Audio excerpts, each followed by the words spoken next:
కిషన్ రెడ్డి గారు అకౌంట్స్ చెప్పినారు అధ్యక్ష, అకౌంట్స్ అట్లా ఉండే కిషన్ రెడ్డి గారు మీకు మళ్ళీ నేను చెప్తున్నా, నేను మొన్ననే కోరుకున్నా మీరు భవిష్యత్తులో పెద్ద నాయకులు కావాలని. నా రిక్వెస్ట్ ఏంటంటే అకౌంట్స్ ప్రొవిజనల్ అకౌంట్స్ ఉంటాయండి, ఇట్స్ ఆల్ ప్రొవిజనల్ అకౌంట్స్. ఒక ఆర్థిక సంవత్సరం కంప్లీట్ అయిపోయిన తర్వాత అన్ని రాష్ట్రాలు తిప్పించి దాదాపు 4వ మాసానికో 5వ మాసానికో ఇంచుమించు కాగువాలు ఇస్తారు ఫైనల్ రిపోర్ట్. ఎవ్రీ మంత్ ఇచ్చేటి ప్రావిజనల్ రిపోర్ట్స్ అంటారు వాటిని, అవి కరెక్ట్ ఉండయి.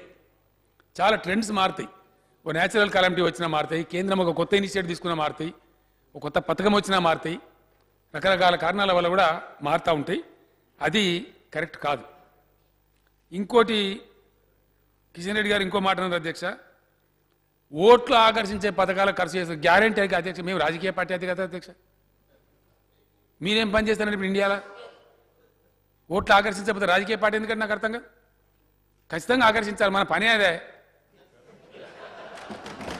దానిలో శిశపిసలు ఎందుకండి? రాజకీయ పార్టీ డెఫినెట్గా ఓట్లు ఆకర్షించాలి కదండి. That is what is the real meaning of democracy.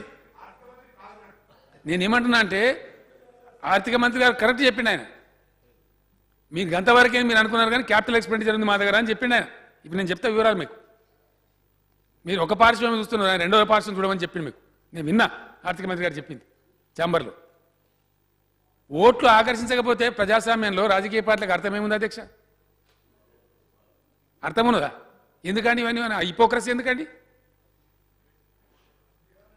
వాస్తవంగా అందరం చేసేది అదే పని, అన్ని రాజకీయ పార్టీలు చేసేది అదే పని.